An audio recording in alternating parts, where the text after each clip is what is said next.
The following is intended for mature audiences only. Discretion is advised. I do love that you're still going with the Rubik's Cube. Now, at what point do we graduate from regular Rubik's Cube to one of the other different versions of Rubik's Cubes? You know what? No, honestly, I have zero desire. I honestly had zero desire to do a Rubik's Cube, but I like to challenge myself. And where most people would already be frustrated and have thrown it out the window, for me, this is such a great sense of composure. And I think that's what I've learned from doing this is, just the conversation started in of itself. People will come by my desk or wherever I'm at, and they're just like, I could never. So, and we've talked long enough to know about my positivity. And it's like when you tell yourself that you can't do something, guess the fuck what? You can't do something. Yeah. And I don't reside over there. So I literally did it for twofold because I know that I can. It's an algorithm, and if you can remember, like the bachata or however to do a dance or whatever, you can definitely remember this, and that's where I'm at. So will I go beyond this? Probably not. But my mission is to just get this and do it so much so that I can do it in like 2 minutes. Okay, so that's why I wanted to know. Have you been looking at the tutorials online on how to do the left, right, that's turn, exactly right. up, down, left, right, A, B, start tutorials? But what I realized though is it's more than the tutorials. I'm more to written word. It's like some people can do audio casts or audio whatever, but I'm more written. So when I see it and then you understand how to transcribe it, now I just can look down at it and I'm doing this. I'm not even looking at the cue. Like I was having a conversation the other day and I was going through it because I have it memorized now, but it's literally the steps, not because I saw somebody do it. Some people learn by visually seeing somebody else do it. Other people, I just look at the text and go, I know what to do now. So, no, it's weird. Yeah, I've looked into it once or twice while not owning a Rubik's Cube, just looking to see what it is, like what the pattern is. And I'm like, there's no way I could ever memorize these steps. But then it's almost like once you do it enough, and they walk you through. It's like you start with the daisy, which is basically this is in the center, and then you got the whites on the side, and then you round those down, and then you just work on each side, each layer, and you just do it. Then at that point, it's muscle memory. Like when we go hiking, it's literally muscle memory. Like you remember being there, and you're able to do it, and then now you're kind of doing a light jog, and now you're running, and it all becomes. But it's just practice. They say practice makes perfection. I never thought that. I said practice makes progress, and I'm steadily progressing every day. So, thanks for having me, Dennis. No, pleasure. Going on. But there's no hopes of moving on to different Rubik's Cubes then. I have zero desire. Okay, because I am fascinated by the amount of different variations of the Rubik's Cubes there are out there. Yeah, I mean, there's ones that have like literally 12 sides. 12 sides or different shapes. Like, what are we doing? No. Well, they're not Rubik's Cubes. They're Rubik's.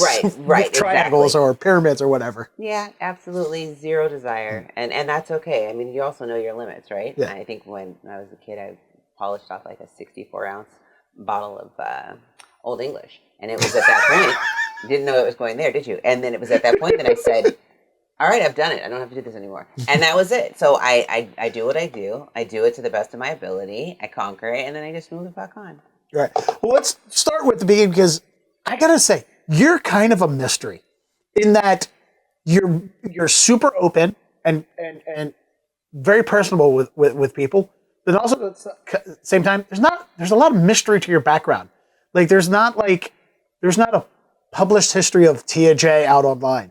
Like and every time we talk, there's one tiny little nugget of your history that you kind of release. And it's like always trying to put together these little pieces of the story that is Tia J. So let's start with that because you were born in LA, but you lived in Seattle and you moved back. And we were talking about that when we were hiking, about moving back. Why did you move? Let's start with why did you move away from LA when you were younger?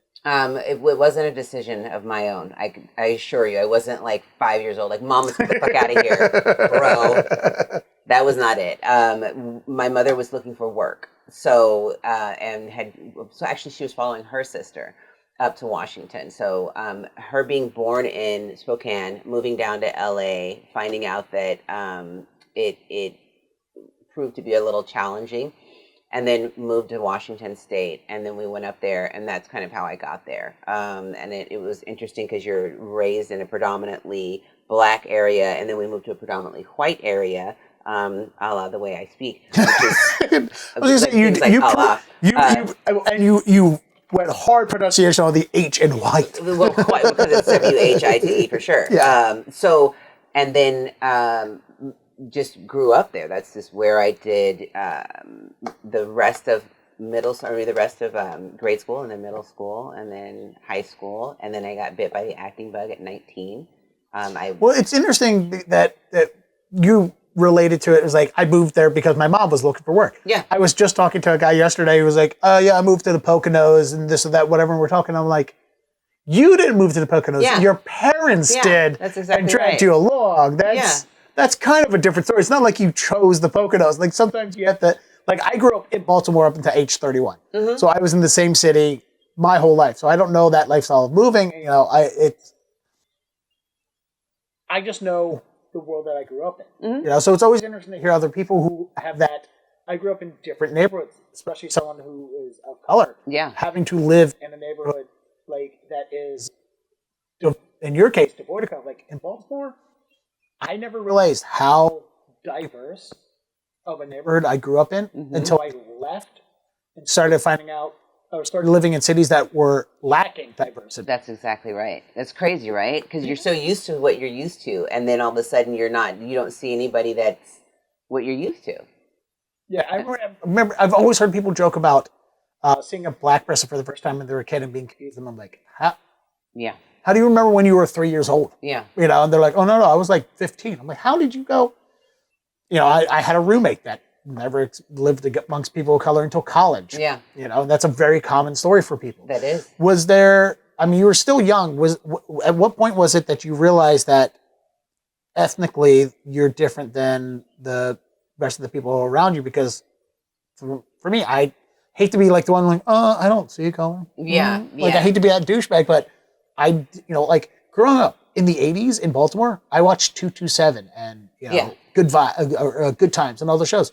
And Lucille Ball and I Love Lucy all at the same time, and never realized there was a difference between any of us, which I guess is the benefit of my world. But what was it for you culturally to realize that, we're different? I didn't get it until I was later, like I would say middle school. So when you're just kids. You're just kids. Like, it was so great, like, learning how to pop lock and do all that stuff. I mean, like, recess was just so lit growing up. And and by then I had moved from the predominantly black school into the predominantly white school, but still at 5th grade, 6th grade, we were just kids. And then it was about 7th grade that, it became like you're different. And I didn't realize it. I didn't realize it. Just, there wasn't even a conversation. It wasn't a discussion. It was nothing that even... we just didn't make it. I think by the time I got to high school, I realized that there was a difference as far as my blackness, because I was not as black as other girls, and that was really interesting because you think you're better, you think you're all this, and I'm like, I nipped it in the bud my sophomore year, and I was like, absolutely not. I do not think anything. I did not ask my mother to fuck my father, and as a result, so you guys you're coming at me with a decision of which I had nothing to do with. So let's talk about this. So that was all I was never one for fight. I am a fighter, not a lover. I admit that, but I wasn't about to get my ass kicked in school because that's just not the way to go. So I was very analytical, and that's how I usually went about anything. If somebody had something to say that was negative or didn't jive well with me, we would just talk it out, and that was So being black is an experience. Am I as black as other people? Absolutely not. But I also understand there's a lot of privilege in being lighter in power. That's interesting that you say that, because I was just wondering. It was a weird realization for me when somebody told me that there was racism among black people based on the shades of blackness. Mm-hmm. I was just like, wait. It goes back to like that Star Trek episode. It was like, oh, we're black on this side and white on this side, and then white on this side and this black. I was like, why would you be racist against your own people? Like, you have so much in common. Why would you be different? Did that form of prejudice show up earlier in your life, or was it more when you moved back to more diverse communities? I understood the question. Was it more? I don't think that it was prevalent at any point. It was never overt, and that's why I think growing up in the South, it must have just been a interesting time because they'll call you a nigga to your face. So there was never any question as to where you stood with people. And so there was always like an undercurrent. But I mean, me being me again, I never rode that wave of it's because I'm black. I've never, that's not been my thing. Eventually I'll let somebody show their hand and go, oh, darn it, it's because I'm black. Okay, all right, it's facts. But that's not, I don't go in with that. That's never been my intro or my lead in. But that's okay too. So I think I started noticing though, when you're in high school and the gradation factor was very that. It was very, when I had moved to Los Angeles and I was working a lot, I was doing a lot of music videos because I was cute. And then I went back up north and my videos were out and I had 6 foot by 5 foot globes of me at the mall. I was that motherfucker. Always have been. But specifically when I moved to LA and found my peeps and this is what I did. And, the girls from school were just you think you're, and then I got to a point where I was like, no. You think I'm all that. I don't. I'm just existing. And for whatever reason, my existence exacerbates your person. And that's what it is. But we can talk about it if you want to. And that's what it's always been, though. So I've never led with that. I don't know. I mean, and I get it. Maybe I don't have to. And I don't, I'd say there's Malcolm X and then there's Malcolm Mixed. I understand the black plight and what it feels like. And I'm always erring on the side of darkness as opposed to my lightness. I can't nothing to do, but I mean, I'm no less black. I mean, if I walked in the middle of a KKK rally right now, I'd be swinging from the next tree simply because I was black for a decision I had nothing to do with. Now, will I take that back? Oh no, if I could be born fucking, literally kunta kinte with my foot chopped off black next time, I would be. I'm so serious. I get it, I understand it, and I just, to be able to live that experience as opposed to this one, because it's just, being mixed was weird because you're growing up and you're it was always pick a side. If you had to choose black or white, and I would have been literally on the fence, just shooting people trying to get over. Yeah. I don't know, but it's really polarizing, and I'm yeah, that's such a weird because most people, like you said yourself, you would never have to answer these questions. You'd never have to pick a side, so. Yeah, and if growing up, the people were asking you to, hey, if a race war starts out, are you picking the side? It's oh, you're asking this because you're a racist. I get it now. Right, but see, people always show you, and that's where I've been, and I'm, when you say that there's an enigmatic quality, is I just wait, and I let people show me who they are, and even Maya Angelou said it, when people show you who they are, believe them, but I'm not going out of their way, I'm not provoking you in any way, it'll happen, and then I go, oh, okay, and then I can just act accordingly, but long gone are the days where I'm provoking you and trying to get a reaction out of you. I find that just being is enough. Just existing is it's enough. Being your witnesses is enough for me to know what's going on. That's exactly right. I don't have to, but I used to go out of my way to do that. I would really, as an empath or, someone who inherently understands this person on site, I know so much about people, and I used to tell people about themselves. And that's not fair because some people have their own journey, their own trajectory. They have to learn of their own volition. And so I stopped doing that and I became more a voyeur of life as opposed to an active participant in others. So you were mentioning that you moved back to LA because you got into acting when you were a kid in school. Was that, it always takes a lot to become an actor. Every actor has some kind of story from their childhood. I love Kevin Pollak has this great quote that actors are all born with this disease called, hey, look at me disorder. I love that. It's or I get it, middle child syndrome. I had an older brother, younger sister. I always had to act out because I was in the middle. For you, was your draw towards acting as a young person because of it was innately in you to try and stand out of the crowd, or because you came from a very enigmatic and boisterous family and that seemed like a path? Or did you feel that, since I'm in it racially, I'm in a spotlight because I'm different? Do you think that led you to having this outgoing personality that you have that drew you towards entertainment? 3 very great questions. I'm going to go with the one in the middle. Okay. when I sit here and I think back on every ticket that I tried to sell our neighbors on coming to like this talent show in the courtyard.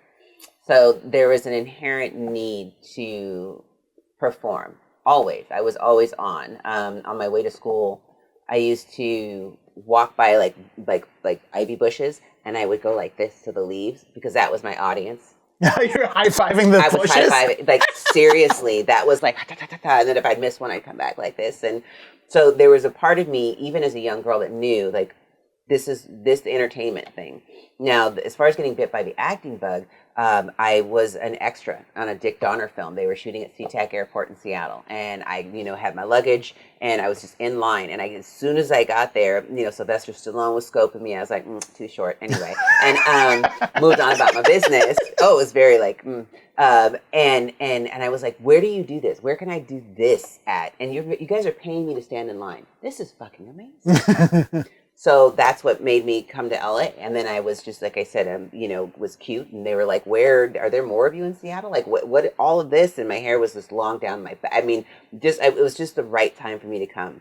And but then I realized I really suck at acting. Like, I was horrible. But I have also self-awareness. And I wish a lot of people had that. If we could fill the amount of self-awareness, which reminds me, would you like a water? I did get waters. Oh, sure. Yeah. Let's get you a bottle. If you want to grab one of those water bottles out there. I'm going to treat since we're in LA, I got the fancy smart water bottles. I'm going to treat this like hot ones with Sean Evans, and I'm not going to drink it until you drink yours. Well, it's like I was going to say, remind me about the water, is like if we could concentrate all of the self-awareness in the entertainment community at any open mic, we would still have trouble filling that bottle. That's exactly right.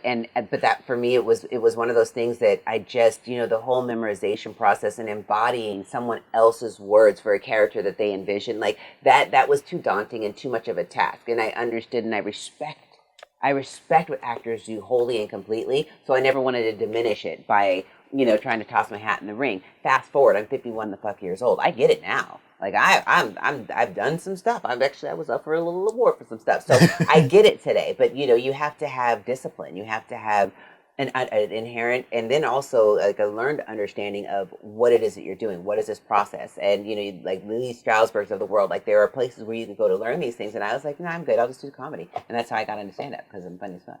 When you moved here, to the self-realization of learning, I suck at acting. Mm-hmm. Did that come about making real attempts at like doing classes, or was it from auditions? What made you realize that acting might not be the path of entertainment for you? It was a very quick realization. I didn't want to do the work. That was it. For most of my life, I have been able to just skate. And I've never struggled for any freaking thing. And that's okay with me. I agree with that lifestyle, right? I do. And that meant I would have had to go above and beyond. And I have someone who's coasted just based on her own merit or whatever that is that I've done my entire life. I didn't want to struggle. I was already a single parent at 17, had my own place, my own apartment, moved to California. Like the struggle was already within me, so why go above and beyond and add extra strain to that by, getting the script, learning it, all that. Like I wanted nothing to do with it. And then when I found stand-up comedy in 1999, I'm like, wait, I could do this and be myself. I can remember what a fucking asshole I've been. Like, let's do that. And that was my foray into comedy. And I've stayed like, semi-consistent for like the first decade. That's all I did. And then I dipped out and thought I was going to get married and all of the things that derail you from doing what you want to do. And then I came back, and then the pandemic happened, and I. Well, let's. Oh, am I going too fast? You're going too fast. My bad. Right. I'm so excited. I want to know what's. Yeah, I want to know what it's like. I know you have kids. I've seen your pictures of your kids. You talk about your kids all the time. You're very proud of your kids. I am. I just did the math of how I know one of your kids is an adult, the other's a teenager. I didn't realize that you were so young when you had a child. Yeah. Walk me through the thought process of, I'm a single mom, I'm a teenager, I want a job in a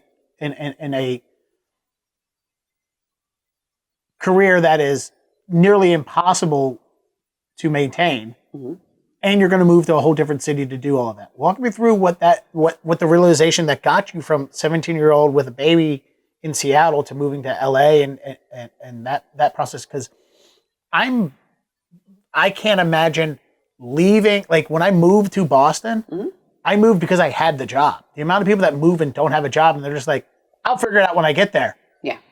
That's baffling to me. Like I'm a spontaneous guy, but also at the same time, I meticulously plan things. Like a lot of this 3-month tour was planned, and I also put a little bit of caution and threw it in the wind and go, all right, I'm gonna do some of the let the chips lie where they lie and figure those things out.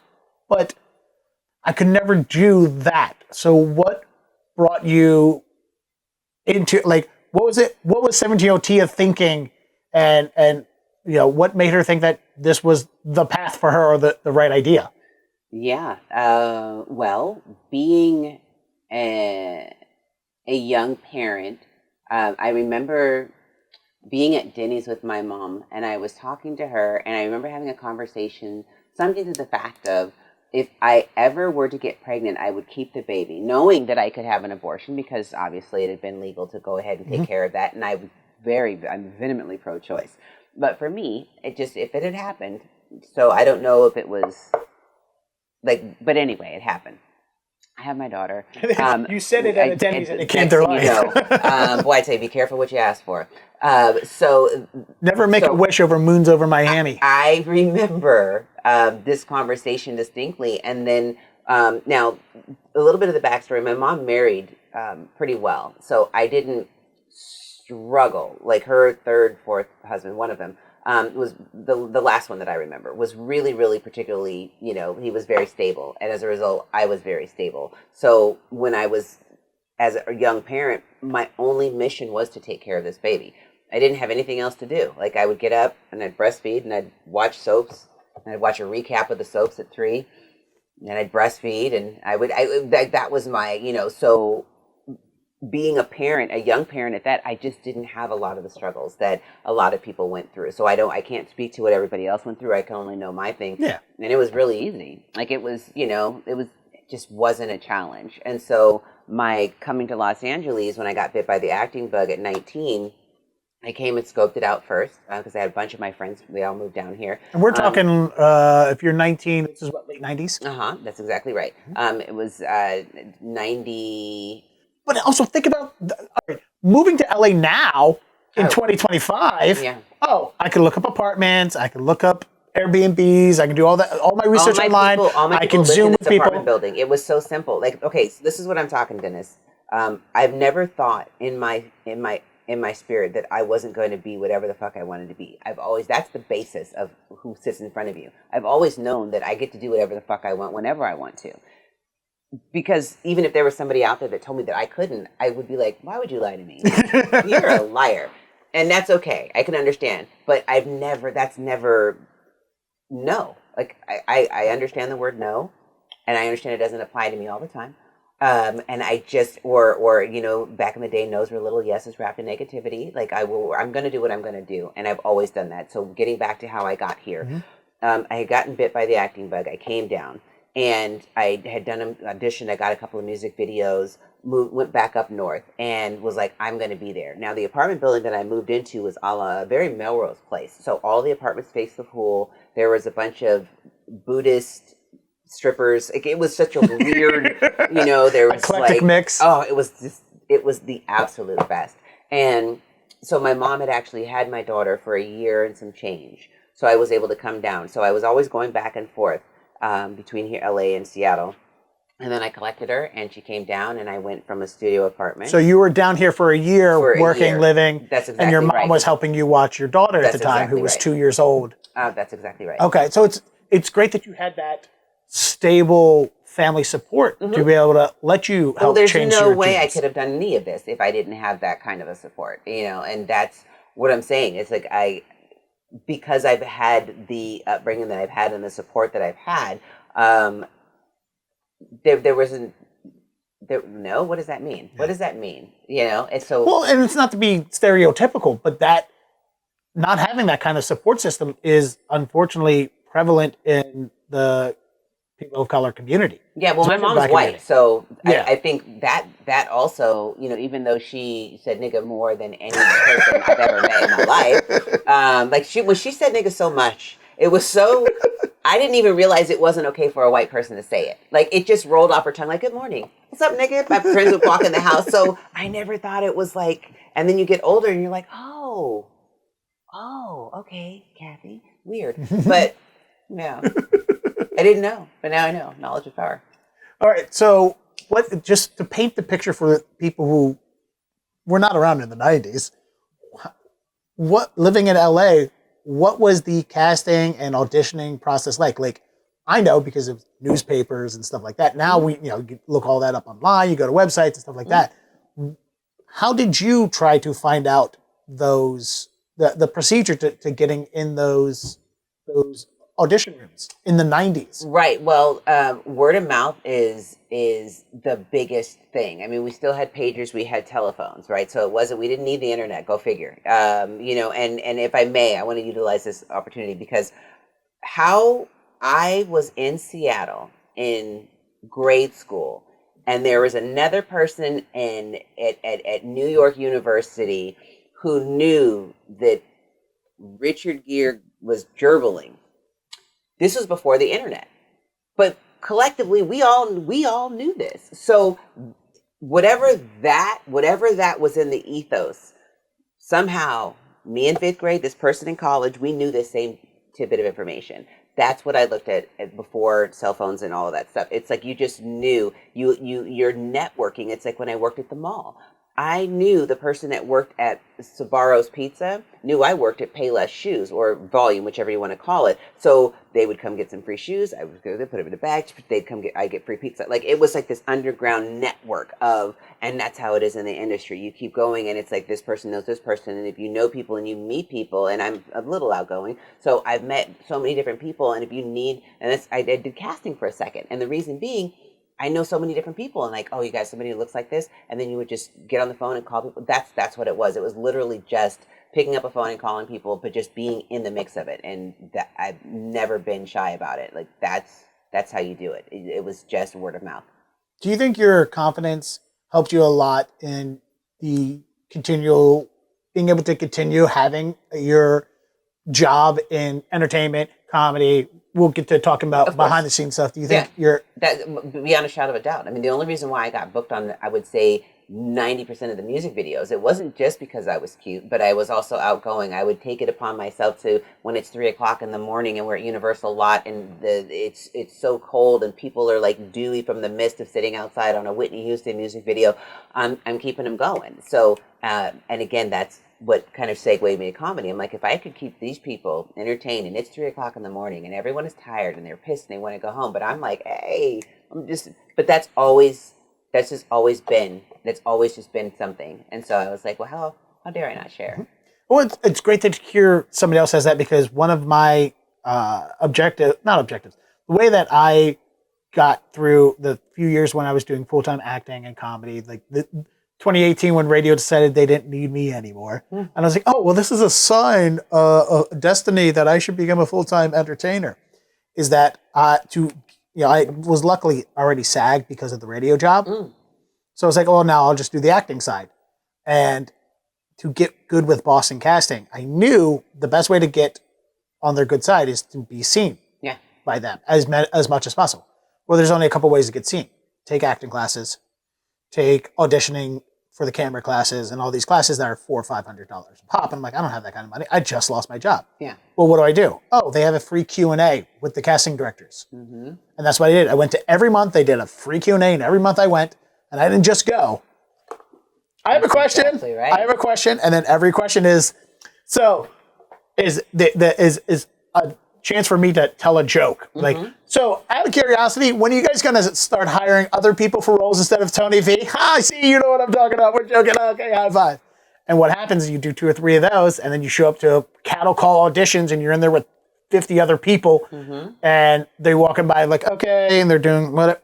Hey, I remember you. What was your name again? Yeah, you said the Tony V thing. Yeah, okay, all right, yeah. Just go in the other room. Like, you don't even have to pitch yourself.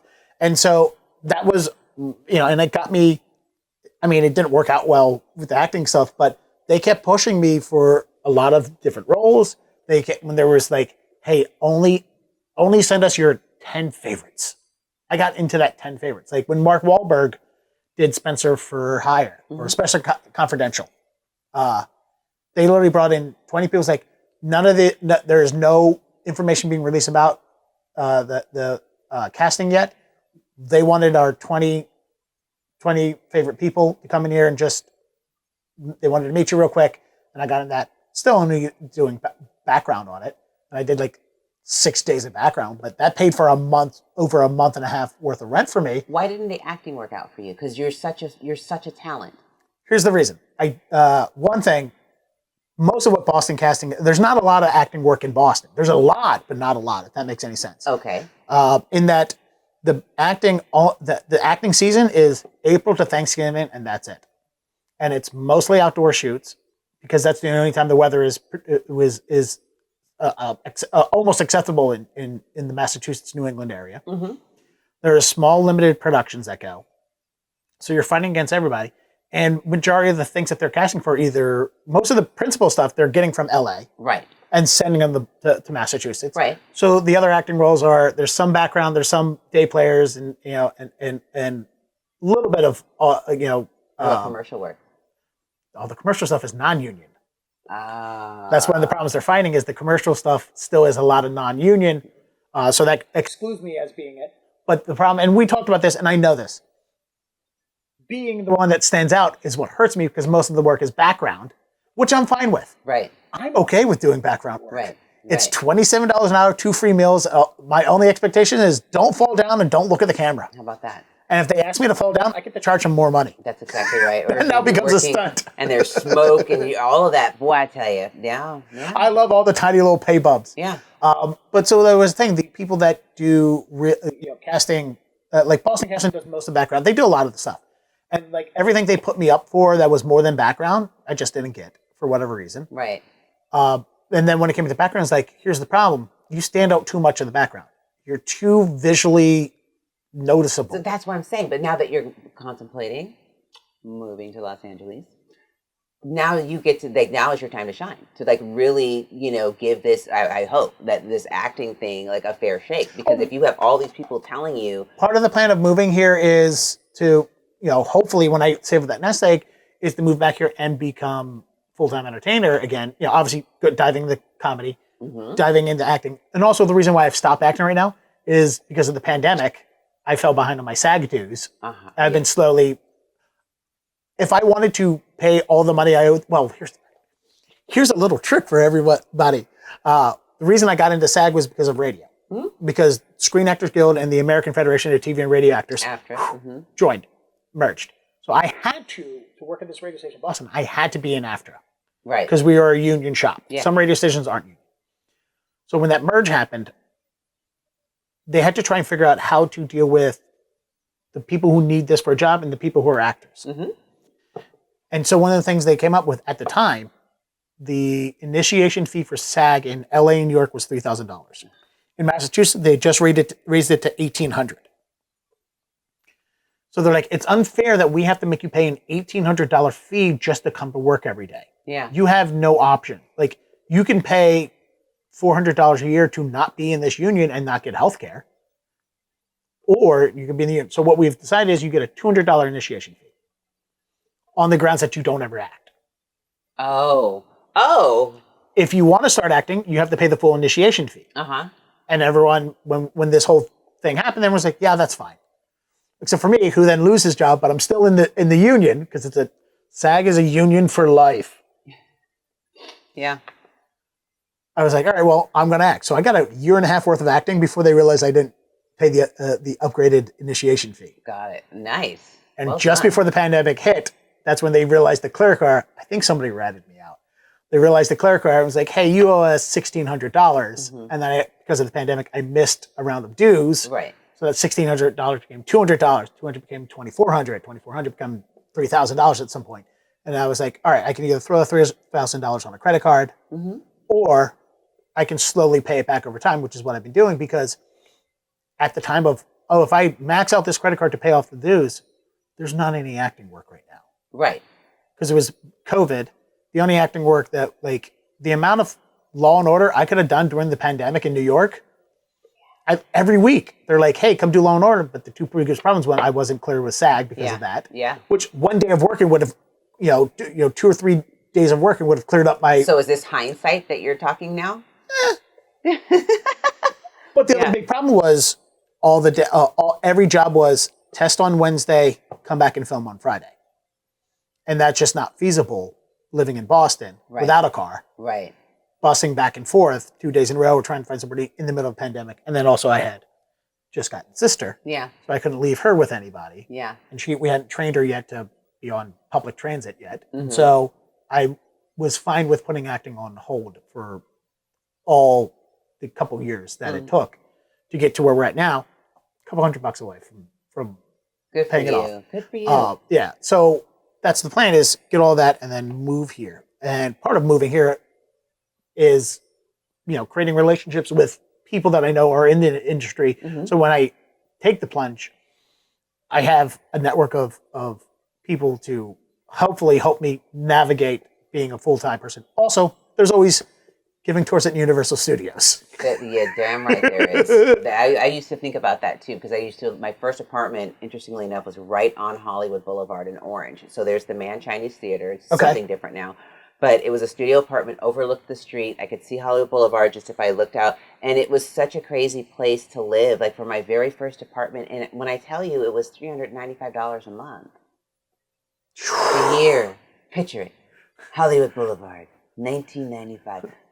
I paid more than that in food at Flappers Comedy Club this month. Yeah. Isn't that just... And so when we talk about inflation, just trying to maintain, like, anybody that wants to come to Los Angeles today, like, my hat's off. Like, it is like, I've grown with it. So, I understand inflation. I mean, like right now, I know that when I was first started in Hollywood, the camera added 10 pounds. I assure you it's 30. Damn it. I assure you. Yeah. Hollywood. So was there a little bit of, when you first moved here, like you were just talking about, overlooking Hollywood? Oh. Was there damsels, stars in the eyes, naivety? I knew I wasn't about to take a limo to go get my Oscar. Well, I was just going to walk across the street. Like, that's how much I believed in my ability to be great. And it was just as quickly was like, oh, you have to work? Never mind. And then I got into production. But it was just, I was full steam ahead. This is what I'm going to do. I had read for some stuff. A couple of films I auditioned for just fell through, like the bottoms dropped out. And I think that happens so much, or like, and that's Hollywood for you. But I was, 21, 22 years old. And, I find that in my history, I always am on the precipice and then something happens. And then and something happens. I was 96, 97. I was on the Keenan Ivory Wayans show as this talk hostess, like the audience person that would go around with the microphone. And you couldn't tell me I wasn't about to. Keenan Ivory Wayans had a talk show? He sure did, yeah. I don't remember that. Yes. Obviously, it's got to be so there Living was Color. Vibe, was the Vibe, or like The Vibe or Vibe. And the host was Sinbad, and then they brought in Chris Spencer was the host, and then Keenan Ivory Wayans. So basically, Arsenio went off air.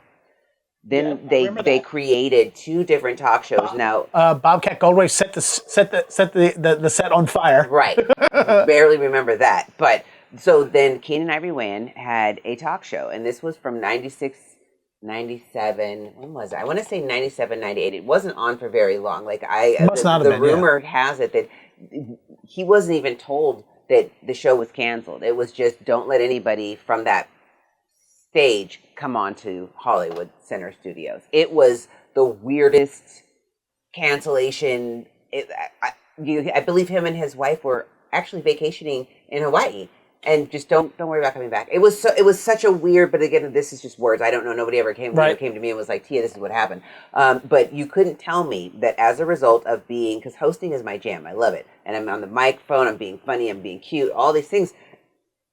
And then it just show went away. So, and that it happened. That was probably the third time in as many years that, when I first got here in 95, 90, now I'm like, okay, maybe the acting thing's not for me. And that's Let's talk about that job real quick, because did that job come about because they were looking for someone who is model-esque, or were they looking for somebody that had that kind of energy? No, they didn't know they were looking for me at all. I was an audience coordinator. So when I got out of the acting, or, kind of like, I was like, we're not doing that, but Mama still had to work.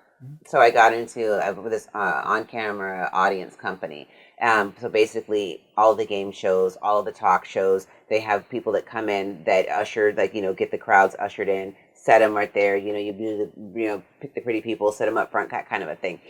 That's why After Midnight sat me in front of the monitor. Yeah, and it's such a thing, right? So if they could have put me in Video Village, they would have. Yeah. And single white guy at a Taylor Tomlinson show? Are you short? You're literally the guy who running warm up looked at me before we even went in and was like, he doesn't know I'm a big Taylor fan. He doesn't know that I absolutely love her. Right. But what he sees is straight white male. Are you? Someone check him for a gun. Yeah. Someone double check that he did not accidentally show up here. Because I don't look like your prototype audience. That's I get exactly it. Right. But you build rapport, because again, these people, the paid audience. So you had people that were paid to literally sit in the audience, and that was how this audience company made money. So the production would pay them people, so they have seat fillers. So of course you had people that had tickets that were given to them on Hollywood Boulevard. I mean, it's a whole system, it's a whole ecosystem. And people don't realize there is so many people behind the productions of just the amount of people involved filling the seats, like at After Midnight, which was so efficient. They brought us in, they did the filming, and they brought it out. I mean, it was 2 hours. 2.5 hours maximum. And there was four people, ushering people in and out, warm-up guy, and that's not even talking about the crew that runs the show itself. Right. I mean, Taylor herself has 4 makeup people. Not that she needs it. But she has 4 every time she stops talking, 4 people run around here and just But even just to wrangle the people inside, because you don't think about the studio audience. You don't think about how you become studio audience. So you worked for that company doing that. So yes, and my mission, as I so chose to accept it and give it to myself, was to make Keenan think about me outside of work. I needed him to, and I told him I was a lesbian because I didn't want him to not that he was ever thinking about hitting on me, but sometimes if you present this way, then you're not in fear of somebody coming at you in a manner of which you didn't want, right? So I would be on the show and somebody would say something and he'd be like, oh, brother, you don't have what she wants. So he would play these little games with me. And then one day he was on his golf cart and he rolled up on me and he was just like, I was thinking about you this weekend. I was like, got him. Yeah. And all of a sudden the woman, one of his producers was like, hey, for some reason, Keenan wants to have you be a part of his show. And I was like, okay. So I signed the contract. So now not only was I getting money being an audience coordinator, but also twice a week, I was getting extra money for being his in the field, taking questions and so on and so forth. So, but I made that happen, and that's what I'm saying. So anything that I want, I can literally do. But I find myself every once in a while so ambivalent on what I want, and if I'm ambivalent, the universe is just waiting for me, whenever you're ready. You'll get there. We'll wait for you. So, and that's what it is. And so I decided, especially, again, turning 51, there's zero ambivalence now. I'm doing what the fuck I'm supposed to at all points. So what was the next thing after all of a sudden you're like, hey, my plan is working. I've got Keenan Ivory Wade. I mean, at the late 90s, probably one of the late 90s. Top of the tier in African American comedic talents at the time. That's amazing. And you got him hook, line, and sinker. You got your claw sinking in him, and then. Well, I told him I could write. I was like, and he was like, drop me off some specs. I just couldn't do it. I just didn't have the fortitude to just even fake it until I made it. Just send him something. So there's been so many times in my career that. If I could have, I should have. And I don't know if it's self-sabotage, because you think about these things, why didn't I? When all I had to do was this. But any time, historically, it came for me to show and prove, I have always sabotaged. And I don't want to do that. And so, but I realized that, again, you can sit back and go, every major arc, doing stand-up comedy, I was literally in line to do something at the Improv, and it was the 3-minute, but I just was and I just freaked out. I got cold feet. which is so weird because, like, really? My feet Right. must be warm as fuck.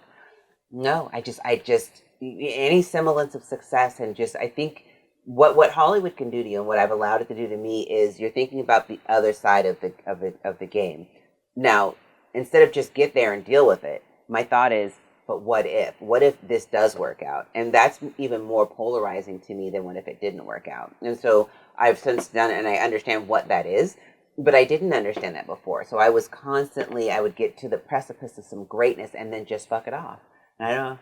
Yeah, it was so wild. And I would do it repeatedly. Now, with Keenan, I didn't have, the show canceled, but there was a couple opportunities right in the middle of that I could have just been, I could have been a writer. I could have literally been writing this, but yeah, no. Yeah, and we can both relate to that statement because we talked about this while hiking. There is some of that, like, I didn't plan as much bookings as I did because of the fear of rejection. Yeah. And that, it's better it feels less bad if I don't get it than it does to be told no. Right. Yeah. Yeah. And so, like, I regret not being as proactive with a lot of the booking or sending out information about bookings for this trip because of that exact fear. Mm-hmm. So what was the next steps as someone who just lost a job? I was always an audience. What was the next thing that moved on? I had worked on multiple shows, so Keenan was but one show. So there's always shows happening in Hollywood. I mean, we're like the talk show capital of the world. So there was always work with the audience coordination. So I lost one job, no big deal. I didn't realize how big of an opportunity that I let slide. That's all. And then, then you, like, again, I believe, I'm only fast forwarding the pandemic because that's when I really took stock of what are you doing with your life. And I broke myself down to a cellular level and I was like, you know what, this is your life to create. You've always done exactly what you've wanted to and you've been very successful at it. So why don't you finally get out of your own way? I also just don't want to rush your story into the pandemic because I talk about the pandemic a lot on the podcast and there's going to be listeners that are like, who just threw their hands up when they heard the word pandemic. Got it. Okay. Because I talked to it, but I want the journey because you told me the first time you're doing stand up. I love this. You were just being funny, and somebody was like, "Oh, when's the next time you're doing stand up?" You went, "I'll be at the Improv next week at the Laugh Factory, or no, that's the Comedy Store." Yeah, and it was very. Tell that story. I hate interviews who like tell me the story of this. Yeah, because it's a demand, not a question. Yeah, but. Just for the audience, tell them how that situation. Well, the joy of being funny is I never stopped. That's something that I've been since high school. I mean, I think even going back to my 10-year high school reunion, my 20-year high school reunion, people are like, dude, you've always been. So therein lies the joy. So I always knew that I had an ability to be funny. And so I was with my old best friend. We were hanging out. We were going to buy a car at Ugly Duckling. And I just was on one that day, and I was regaling everybody with tales of, I don't know, being like in music videos and blah, blah, blah, and just making just all of these fun witticisms. And my people were literally coming out of their cubicles just to hear me talk. And it was such a great moment for me. And then one of the guys was just like, yo, where you perform? And I was like, the Laugh Factory. Actually, no, it was the Comedy Store. I was like, the Comedy Store. And because I'm not... And luckily, at the late 90s, early 2000s, the Comedy Store wasn't what it was now. No. The barrier for entry, this doesn't take anything away from you, but the barrier to entry again, the Comedy Store was much lower than it is now. That is so true. And, but I got in, it was with Vargas Mason and Kathy Lewis, both, I believe, whose names are on the wall. So, and it was a bringer show. Oh my gosh, those things. But that's what it was. And because I'm not a liar, I looked this man in the face and I was just like, So then I was like, oh shit, now I have to do it. So I met a guy that I had a crush on and I made him my boyfriend because he's a comic. And I was like, well, show me what you do. How do you this thing? And not that, no, the comedy. So, and that's how I did it. Literally, I found somebody that was doing exactly what I wanted to do and figured it out. And I just was relentless. And I gave 10 years of my life. I was literally the bad bitch of comedy. That was my moniker because that's such a great name. T&J. It's a perfect branding. Bad bitch of comedy. Barbara Holiday at Flappers would have been all over you. Yeah. You knew that was your branding. She loves branding. She loves loves a key phrase or whatever, a tagline. She loves it. She loves what is your tagline? She's not wrong, but yeah. I mean, she teaches a whole class on it. Her and I had a whole sit down about my Brandon. Yeah. Well, that was That's a then whole though. nother That episode was of the podcast. you know, a hot blonde Tia J. Like Tia J, and that's how even the name is. Like, you know, I'm very much I'm still her, but she was just. I mean, my hair was short, blonde. Like you couldn't tell me a motherfucking thing, and you still can't. But that girl who just was so. She was very resolute. She will steal your man and dare him to say some shit because I'm just a side bitch. What are you doing? Questioning my whereabouts. Like I was so.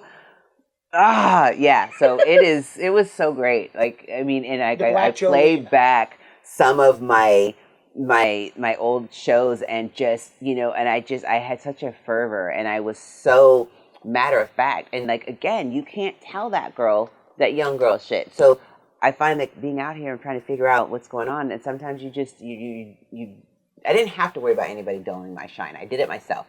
And that's when I had opted to just stop doing that and literally believe in my fullest potential to be awesome. And it's been great ever since I've adopted the same thing. And I talk about how you can always go back, not physically, you know, but emotionally, mentally, all of those LYs, you can definitely go back to when you remember yourself being that motherfucker. It's literally, it's what you do with your brain. And you just keep telling yourself like, yeah, you can. And then you nut up and you do it. Yeah. Well, let's go into what you do now, which is working behind the scenes of things. You always had a job working behind the scenes. Always. Yeah. So now what you're doing is telepromptering, which is, I forget that that's a job, even though I've done that job. You know, I've worked in a studio and we all have to share jobs and move around in college and run a studio. And occasionally you have to stare. And you don't think about how innocuous the job can be, but also how important that position can be.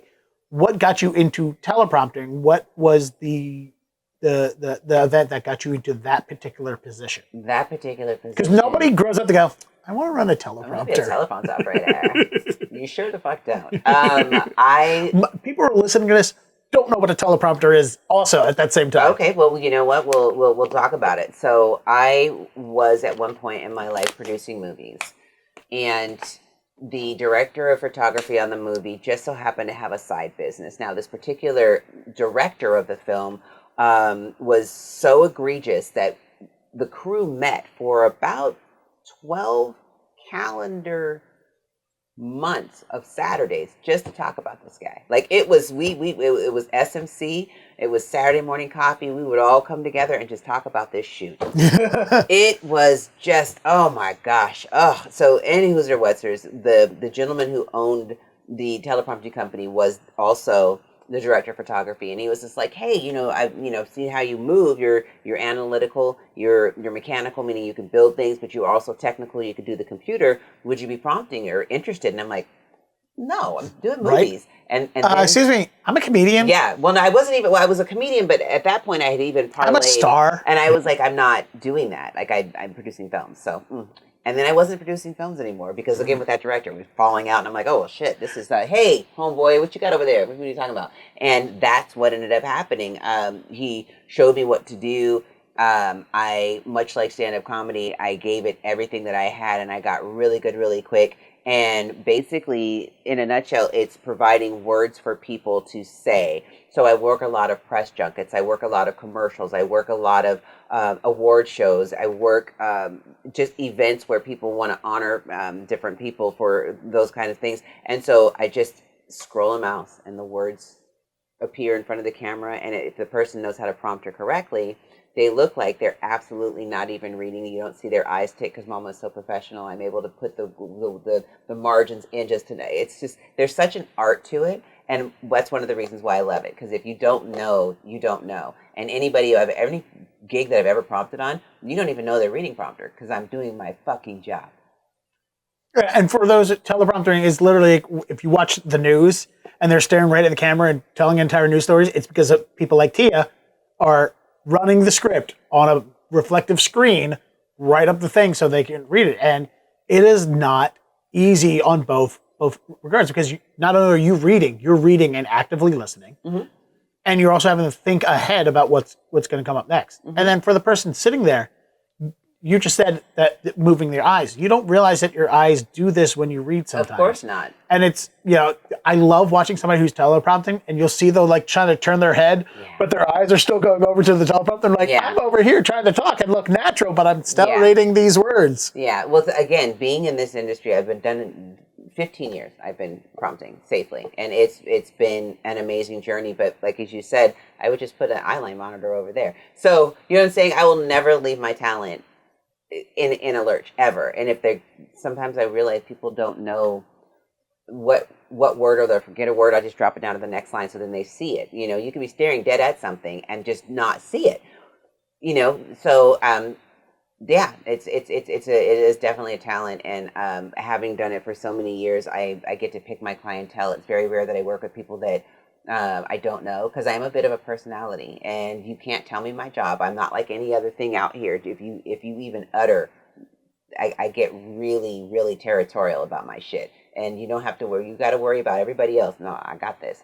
So it's a really great position to be in, and I get hired and not hired for those same things. But I'd rather be on a set where people respect and understand that what I do is actually of benefit, and we're gonna go home soon because Mama's here now. You know what I'm saying? Yeah. Instead of like having people memorize, and it's a delight to be able to be in the position that I'm in and do it so well. You've been here working in the industry for over 20 years, almost 30 years correct. Now. Mm-hmm. And have you noticed, because you were just talking about respect and being able to work with people that you can get along with. This might just be my own perspective. Do you think the industry has changed and have gotten more cohesive amongst people and their personalities? Well, like they say, birds of a feather, right? Mm-hmm. So I typically err on the side of people that are love and light. There's a couple of production companies that's how they work. That's in their name title. Those are the kind of companies that I go for. Okay. If it's like bro code number 1, I don't go. Yeah. That's just not my jam. If I show up and the first assistant director is already manic about something. Now, again, I'm a professional. I'll do my job, but I will most definitely, beyond a shadow of a doubt, make a request that I not go back there.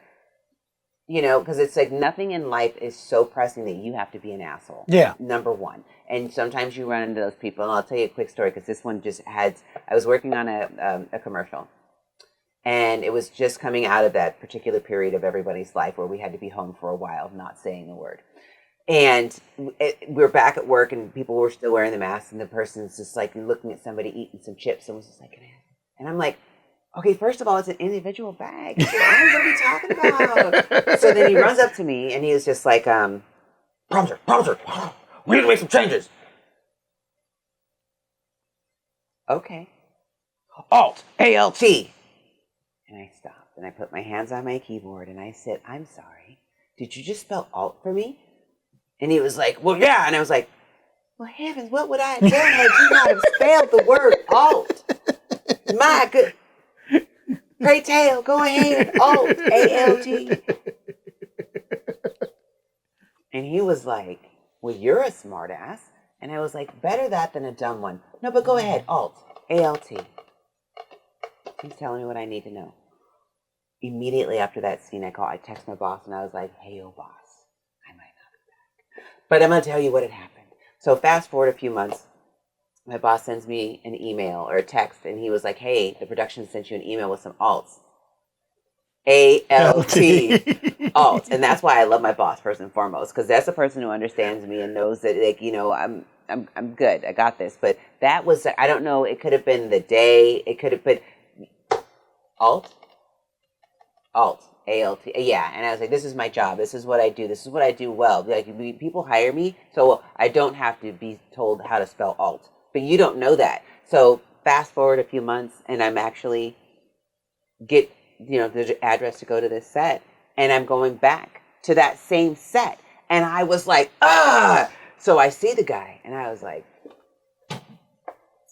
and I just shade him. Now, I'm a fucking rainbow. You know this about me. Everybody, they see me coming, I'm accolades, high fives, all of it. This guy, nothing. You get not an ounce of my energy that you so clearly want now.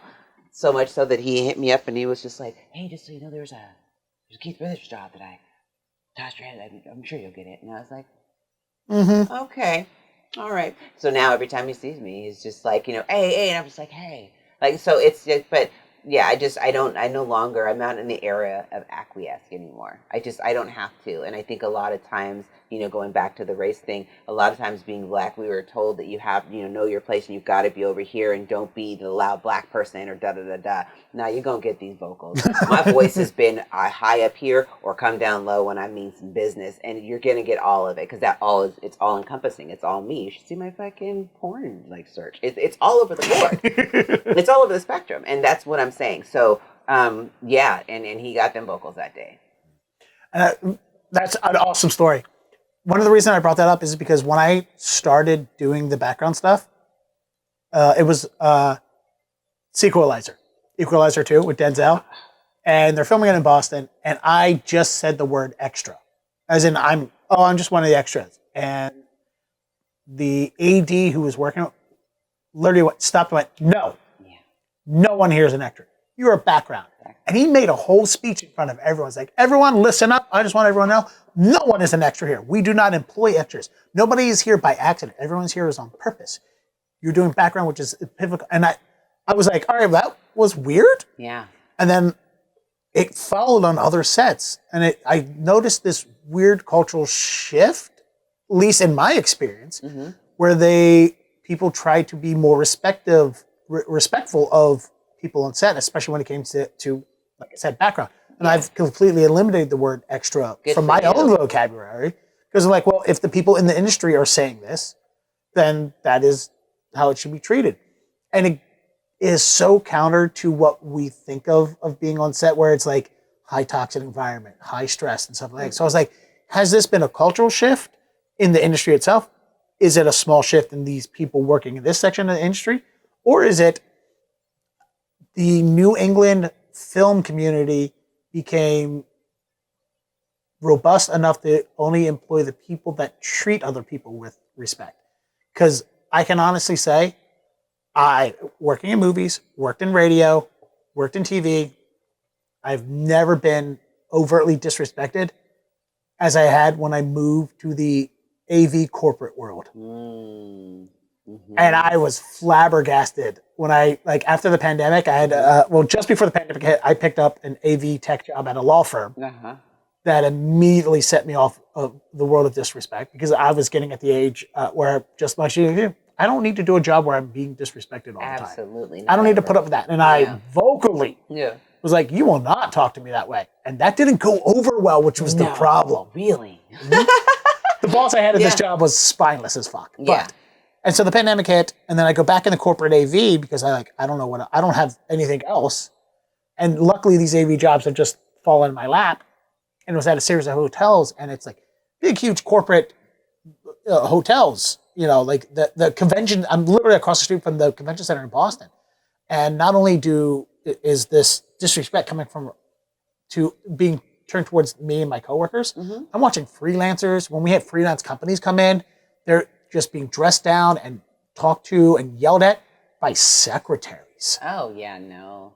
And I'm like, I'm talking to other guys. It's like, guys, this doesn't fly in the other world. Like, the biggest thing that ever happened to me in radio that became the moment of like, I have a boss who has my back, is at one of the rock stations I worked for in DC.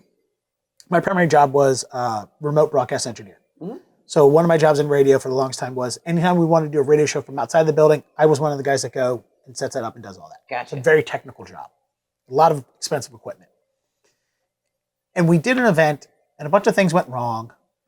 None of it, like, on my side, like, everything I did was fine. Right. But the promotion staff who showed up was late. They set up, because they have to set up table and booths and everything for me. They set up in the wrong place.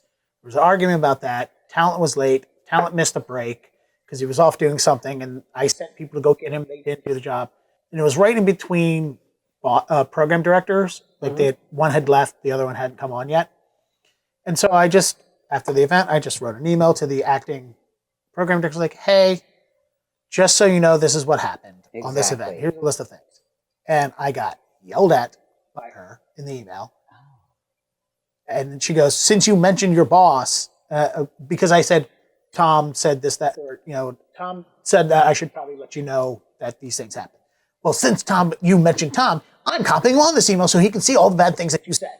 And then he replied back, I think there's been a misunderstanding, Danielle. Dennis is a professional. He needs to let you know, as acting program director, these are very important issues for you.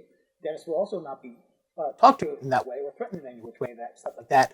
And then the talent and I had an issue where he wanted to fist fight me, and I was like, what? Him and I had to work at another event together, and then he was like, yeah, come over. I'm like, no, dude, I'm not trying to. Greg, this is what happened. Right. You can go back to Tom's email, and you can see what he said, my boss, said about it. So if you had a problem with that, you can deal with that.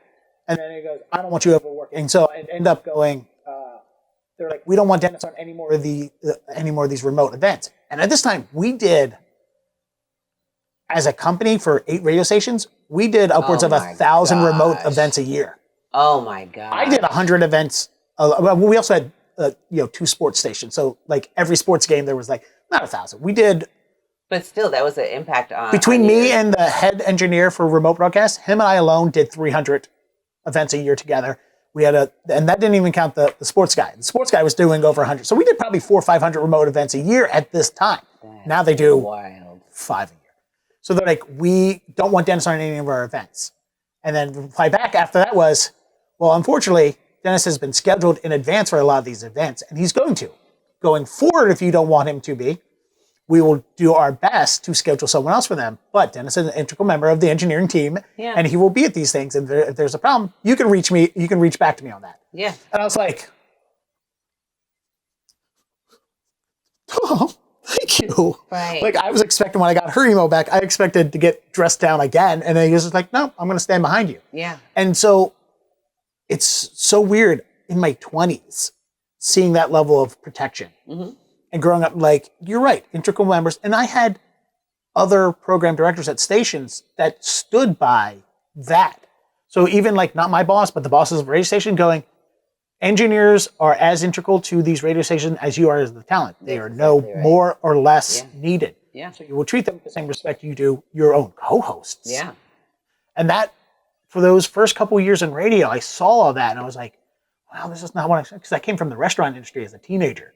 Oh gosh, yeah. Yeah, that's a just toxic environment. Yeah, exactly. And working at Home Depot too, as a college kid, we would talk on that the way that things should be. Right. You knew from a younger age, like, okay, this is what it's like to be a fine, well-oiled machine. This over here, this doesn't work for me. So moving forward, did you take that and then you advocated for yourself, or did people just stop advocating at some point? Was there a period like in your 30s that people just stopped being awesome? There came, into my 30s working in radio. Yeah, well, it became advocating didn't matter. One of the job I had in Baltimore before I'm moving to Boston, I end up, there was a bunch of station switches, and it's a long, long story. But the short version of it was me and another guy were sharing responsibilities as producing a morning show, and I got removed from the show. For no rhyme, no reason. Was never told, never really given a reason why. And the program director who took me off that show, I was like, well, I think you should talk to the host. Let's get Jackson in here. And he was like, Jackson has no opinion in this discussion. I was like, fine. So my hours, I didn't get fired. My hours got cut in half. Mm-hmm. And the joy that I took of helping create this morning show was taken away from me. And I cared more about that than the money. Right. I needed the money. Right. But also that working on a thing that was a creative outlet for me was promptly yanked away from me. And previously at that same station, when it was a different format, I realized that I have no interaction with what's actually happening on the station. It was a classic rock station that they switched to alternative rock. I got the job there because I pestered somebody to do it. Right. And they just kind of put me on the back burner. And all our talent was out of state. And that was the moment I realized that I needed to take my entertainment in my own hands, and that's when I started doing comedy for real. Yeah. Like pushing it into it, like I have to take entertainment in my own hands, and this is how I'm going to do it, is stand-up comedy. And then it flipped to a pop station, and that's when I started working a morning show. And then when that ripped for me, it's like there's no advocating, there's no fighting, and that became a real low point. And that's one reason why I moved to Boston, because that morning show host didn't talk to me for 2 months. Didn't answer my text, didn't answer my calls, didn't reach out to me. my schedule, like the only time he finally talked to me is when I stayed late in the morning because I was working overnight. I would work overnight into the morning show shift, and they cut that away. So I would leaving, and he started coming in late just to avoid me because he was embarrassed about the decision they made. I don't think he removed me. Right. There was no incident. Right. Why they took it away. I think it became a budget thing because shortly after that, he left. There was a lot of budget things. And I was making more. I was making an engineering rate doing entry level position basically. Oh, okay. So the guy who they gave the full time, but not full time, he worked 5 days a week, 30 hours a week doing it. But he was also making a third of what I was making an hour. So I think it came down to budget. Also probably came down to classing of personalities between me and the program director. But so that to answer that question about that, there was a point where the advocacy for myself didn't matter. Yeah. But then when but I still had that. I will be respected for the professional I am. Yeah. And until I got into AV tech, and I was like, oh, that's not the way this world works. Yeah. Just the amount of they treat AV tech, and which doing just regular the engineering work I was doing in radio and TV, working on sets, and doing boom op and sound mixer and stuff, and working freelance doing video editing and stuff. All that work is the same that we're doing in corporate AV. Right.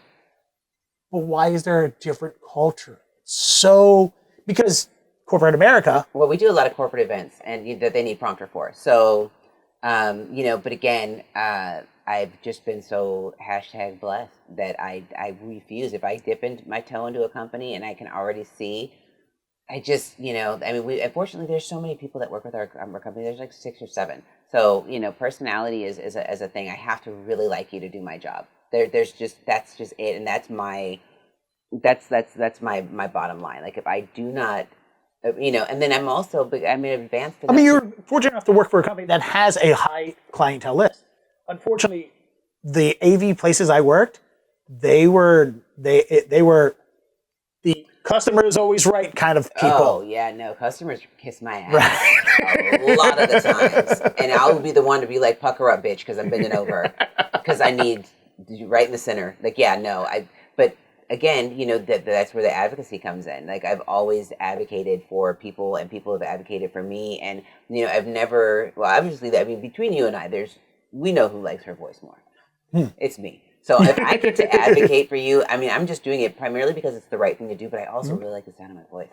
So that's why you're going to get it. That's why I'm always going to, stand up for people or just insert myself. And if I don't think it's like, someone would really have to tell me to back the fuck off, or I'm just going to go full tilt because you know what's right. And if you don't, then allow me to show you why you're wrong. Coming from the person wearing 2 middle finger earrings. But of course. Because it feels right, and sometimes I don't even have to say a word. You know it, you feel it, So let's backtrack a little bit just because I love to hear people's explanation on this job since we're talking about jobs. Producer. Real quick, tell people what you would do, what your daily responsibility doing film producing, because it is such an innocuous job title. It really much is. like engineer in radio is, where it means so many different positions. Just think with producer, and of course the old joke is, he's a producer. What does the producer do? I don't know. Yeah. It's very that, and that's one of the things that I've learned about being in Hollywood is there's so many different kind of producers, especially if you're on a television show there, or let's say reality show. I'm going to go there and then I'll go back to the film because that was we had the executive producer who was also the director who put up the money that wanted to shoot. So that's what he did. He put up the money.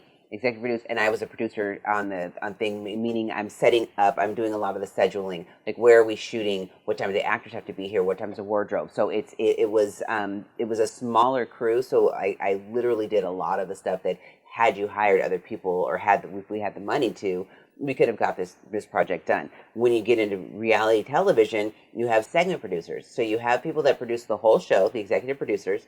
Then you have people that are below them that are associate producers. And then you've got people that are below them that are segment producers. And then you got people that are below. So it's this hierarchy thing of a bunch of producers, and each one has their thing. So some people just deal with the talent specifically, and they're going to get you riled up. As I don't know if you know, like, the Jerry Springer show really broke down what producers are, and the associate producer, their thing is to make sure they get the talent in, they figure out what their story is, they get them riled up so they can be just as pissed off at telling you this story as they are to that person that goes when they get on stage. So it's the theatrics of it all, which is just like mind numbing. Like I would never, for me personally, I don't have it in me to tell somebody to go out there and be an asshole to somebody just because ratings. So yeah, associate producing, boy, I tell you how they, not the associate, but like the segment producers, like my hat's off to them, and to the people that are willing to be cold into this. Yeah. And then there's line producers that are solely budget. Their entire exactly responsibility. Right. Yeah. Producer is such a you said it, innocuous term, means so much. And then when you change industries, like in radio, producer means a whole different That's exactly right. position. And then in podcasting too, I was working for this Jewish documentarian filmmaker who, because of the pandemic, decided to create a podcast. Instead of taking this documentary, he decided to turn it into a podcast. So I was helping him do it. And he hired me just to be an editor. But working with him, like I got the recording of his interviews, and it's when he's asking these questions. Right. Like, all right, we got to either start all over or we got to do some creative editing magic in that we're going to do narrative style instead of doing interview style. What we're going to do is, because he's not used to being on camera, not being on mic. Right. So I was like, what we're going to do is we're going to rewrite your script and you're going to be the narrator and you're going to be introducing these questions. So I had to rewrite all the questions. And I rewrote all the questions. Wow. Gave him a script. Vocal coached him and had to do all of this redone editing, and I underbilled the whole thing because I didn't know what I was going into. Of course. And I think we only did 3 episodes at the time. We're going to do more, and then he decided to, well, lucky he went with somebody else, which is fine by me. I still have your passwords.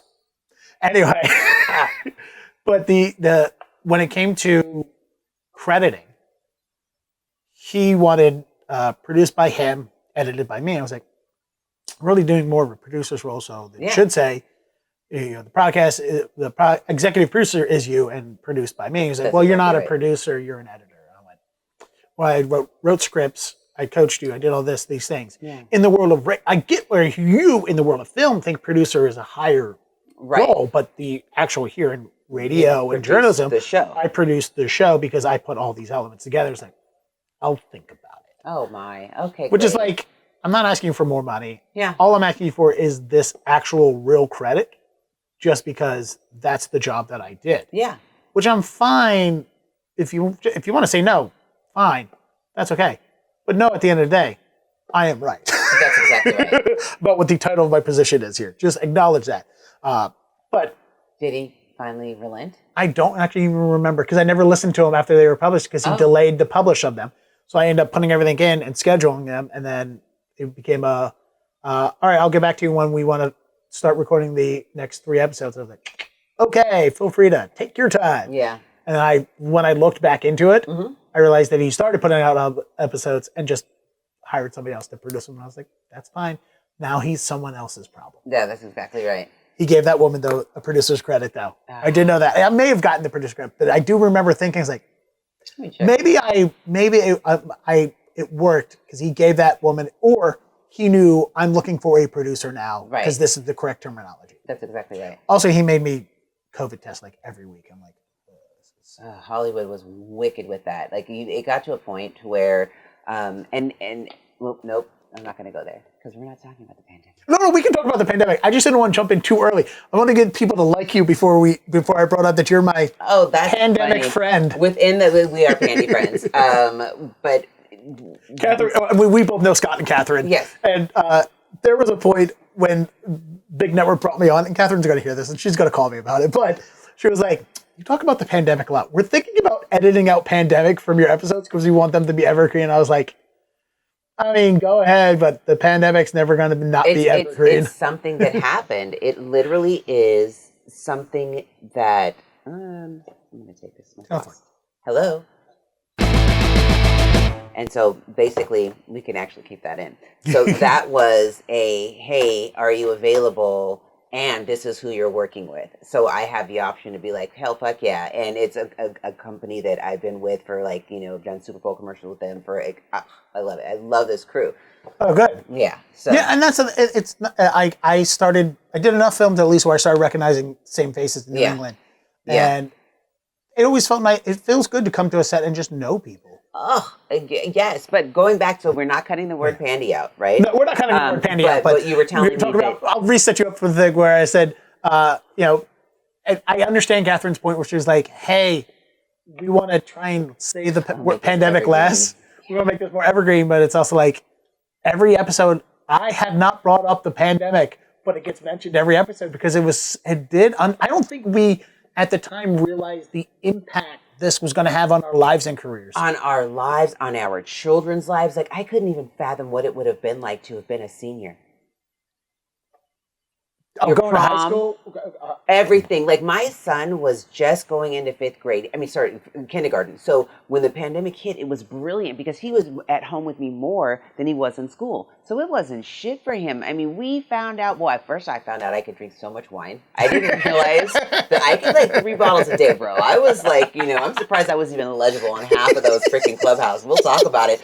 So I say that to say, like, Nerf battles in the living room, like, he would just run circles and I would just, but I'd never spent that much time with him because he goes to his daddy's every other weekend. It was such a harrowing time. But in that, and I think if you pandied the right way, you came out with a sense of resilience. Like, if I could get through this, if I could sit with my son and him every morning be excited to see me, no matter what I did, I'm like, this is all right. I've learned. So yeah, I pandied the right way. Well, since now we have it up, let's talk about that because it's still having a lasting effect. And we were talking about this on our hike. The lasting effect of work for, you had the pandemic, then you had the WGA, or you had the IATSE strike, then the WGA strike, and then the SAG strike. And you are not in any of those unions. No. But it has a profound effect on your work because you are in the industry that all those people kept stopping. You would think, but what I can say is, because I'm not in a union, the ability to morph into whatever. There were so many people who weren't coming on to full-blown sets, but they were like, hey, you can set up outside, just put the monitor inside the room, scroll it from outside the room, you put on a ComTech, which is like the headphones, and I can hear them and I can scroll. So there was only 2 months that I was impacted. 2 months, that's it. Everything else that I ever did, if there wasn't anything TV or film, so we could still work commercials, we couldn't do television or like those things, but commercials were still things, so I was still shooting commercials. There were still galas that were happening, whether they were this or they were like Zoom calls that they needed, like, so I was still like, I fortunately was just not adversely impacted in this weird, obscure job that I have as a teleprompter operator. I have been so blessed. There are a lot of people, I know people that have talked about they haven't worked for 2 years. Whether they're a writer or there's something that's going on in the ethos, and it really it's. But I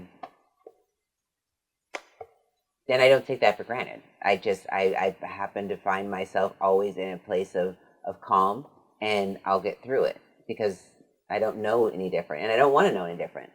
Mm-hmm. All right, let's go back to comedy because then the pandemic is what re-inspired you to get back into comedy because you started falling out of it because if I remember correctly, you telling me on the hike, you kind of just felt that comedy was just getting stale. That you weren't challenging yourself, and you kind of fell out of it. Does that sound about right? Yeah, I did it for a decade, and then I in not so rare fashion, got in my own way. When people started wanting me to book work more, to be dependent on me, I took that as comedy for me has always just been, cathartic. It's been an opportunity for me to just, talk my brand of humor. But I never wanted to go on the road. I never wanted to be like that kind of a comic. I just wanted to get on stage and be funny. And then when people wanted me to get on stage and be funny, the thought of what if Aunt Flo's in town? I still have to do a show? No. So I didn't do it. Are you freaking kidding me? And I just didn't want to ever be in a position that I had to be funny. I get to be funny, but there's no, you're in, let's say, Nantucket, you're on a road tour and you get in front of and you have to persevere. And that is clearly Mama doesn't like pressure, but I like diamonds. Go figure. So weird. But yeah, and I never wanted to set myself up for failure. And I don't know why, God forbid, I have no idea why I thought I would fail. but I only match my own energy. And so that was what it was. I was like, I didn't want to do that. Now I get it. But then it was like, it was just the pressure of going back to, my son's grandmother keeps telling him, you could be whatever you put your mind to. You could be president one day. And I'm like, no, the fuck he can't. His mother was a whore. Jesus, stop fucking telling him that. They're going to dig so far into my history. We don't need to know I was hanging from the ceiling fan with my toenails. Like, shut the fuck up. She's trying to instill in him that confidence that you grew up with. And I appreciate that. Build the first flying Tesla, but do not get into politics because they will. But then the world has changed. The world is sifted. I could start an OnlyFans right now just because. And then he would be even more famous because, But all I say, yes, this is that kind of stuff that she is, but I got it, Yeah, that's wild. Yeah. So what was it about the pandemic that made you want to get back to doing comedy? Well, it was actually, where we had the pleasure of meeting. Yeah.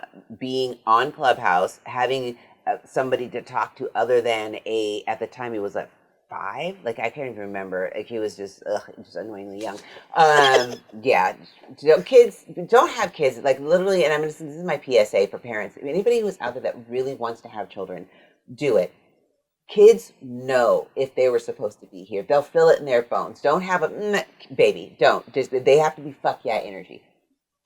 Thank you. I'm so worried. Like, all my friends say attitude toward kids change when you have your kid, and I'm so worried if it ever happens to have a kid that I'm going to be that kind of parent that resents their kid because I don't want to be that guy. Yeah, it is. I mean, sometimes I get mad about spending too much time with her and it cutting into my comedy career, which, by the way, you wanted someone to talk to other than your 5-year-old.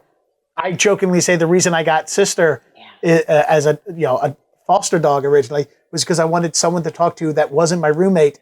And that doesn't make me a hero. That sentence got me banned from PetSmart. Yeah, that's so funny. Yeah, but therein lies the truth of being a parent. And I jokingly say that if I didn't have kids, I wouldn't even be a parent. It wasn't something that I set out to do. It's just something that I did and I actually excel at. But that's also put your mind towards it. I want them to, like my son has gone on to be, and this is so funny, he's literally been student of the month every year that he's been in school and student of the year once. So I'm doing something fucking right. Yeah. And I say that to say, my stage show though, you wouldn't know that about my kid because people don't think that that's funny.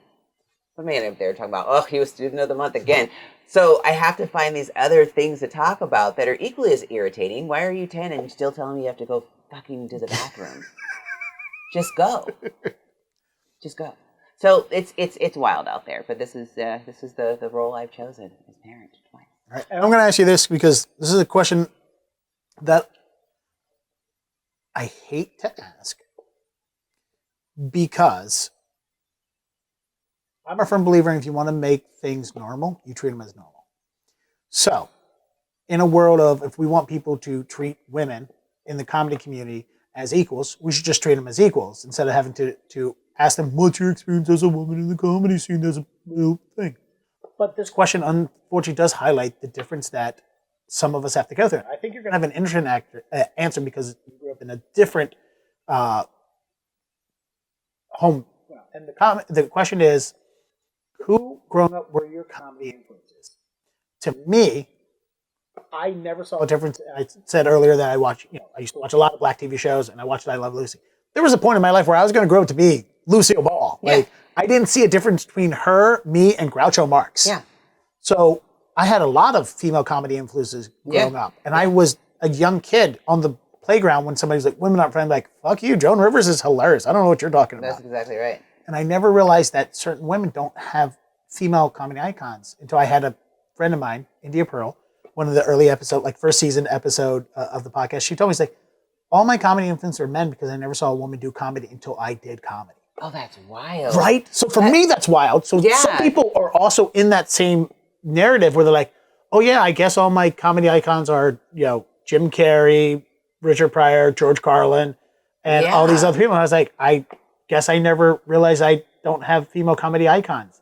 And then there's other people who are similar to me that were like, oh yeah, Judy Gold was the best. Yeah, exactly. And I was inspired by, Laura Keitlinger or something like that. Mm-hmm. And so who for you were your young comedy influences? Someone who was Beyond growing a up shadow of a mixed doubt. in a white neighborhood. Beyond a shadow and of as a woman. doubt was Lucille Ball. Like I have a picture of her in my bathroom. Like this woman was such an icon to me, to be beautiful and funny.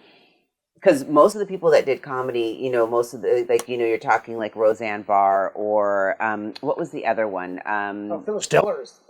But they were quirky. To me, Lucille Ball was beautiful and funny. So the fact that those two go hand in hand, and then it was Elaine Boozler, and then you had Sandra Bernhard. So I had a lot of really great women. Obviously, I have to think of redheads. Really great women growing up, and then the first that I can recall, the first CD that I had heard, because it wasn't vinyl, because I was older at that point, was Martin Lawrence's Talking Shit. And that's when I realized that you could be funny and not be seen. You could just, I could listen to that. I keep meaning to buy it. I got to buy it for myself just so I could regale.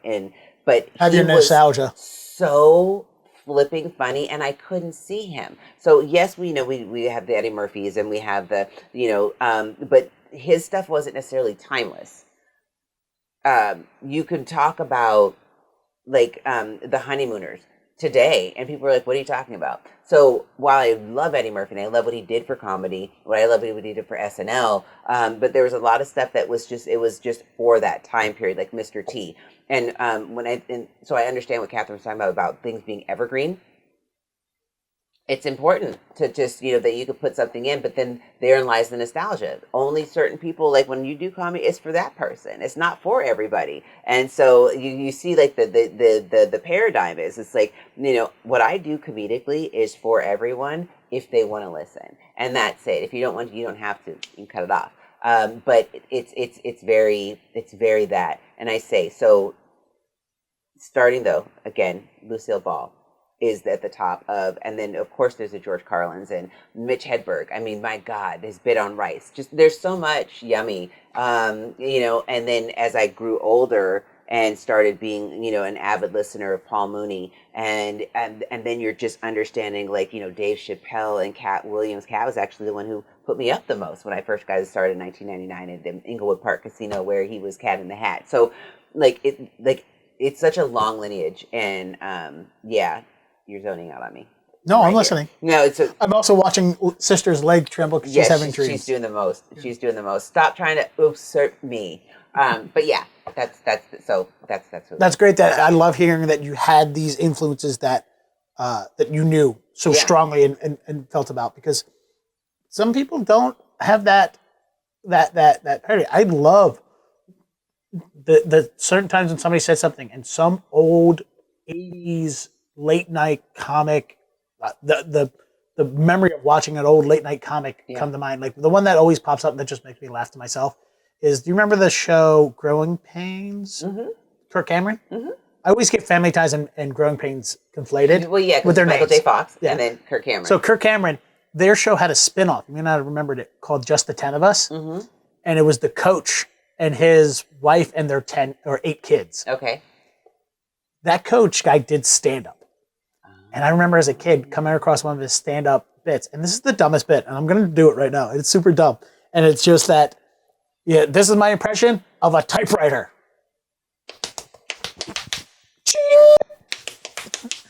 And as a kid, it was the funniest thing to me in my entire life. And every once in a while when somebody mentions typewriter, or sometimes it might mention their basketball coach or whatever, that just little thing pops into my brain, and I was just like, and I smiled to myself and I laughed because it's funny. And I was like, yeah, that's why I'm goofy sometimes. It's because I saw that at the pivotal age. That is so, you know what? I had my Bob Saget moment too, because we all saw him on Full House. And then when I saw him on The Aristocrats, I gagged because I was like, but he's there to show their dad. What the fuck is he talking about? He's America's dad. But that's one of the things that you just learn in life. Like, you know, not everything is what it seems. Like I come across as this, but then you peel back a layer, you're like, oh wait, no, she's that. And you peel back and like, oh no, she's definitely that. Mm-hmm. But that's what I love about people the most, is like, if you take a moment to just ask the right questions, you will learn. People will tell you about them faster than any amount of anything. You just have to listen, for sure. All right. It was great having you. It was great getting your story told in at least a linear fashion for once. Learning so much more about you than I already knew, because we've had great talks in Clubhouse. We had great talks hiking. For people, where can they find more of you if they want to follow you on comedy? And more importantly, if they want to listen to your amazingly motivational and inspirational speeches from The Rock. You know what? I appreciate that, you guys. I'm Tia J, Tiajai. Find me on the Instagram. On the gram is where I reside. I just started TikTok, but whatever, it might go somewhere. But yeah, so it's the same thing at Tia J, Tiajai, or at She Touch, SHETOUCHED, because everything she touched turned to gold. I do a Thoughts on the Rock, and I gotta share, I wanted it to be thought, like THOT, that hoe over there. But my daughter was like, absolutely not, you're a full-blown adult, so it's Thoughts on a Rock. But we both know, when I say it, you know what I mean. You know my spirit, you know my heart. Thought on a Rock, but whatever, I digress. So that's the best way, and I do believe in everyone's ability to be great, but I will never believe in your ability more than you should.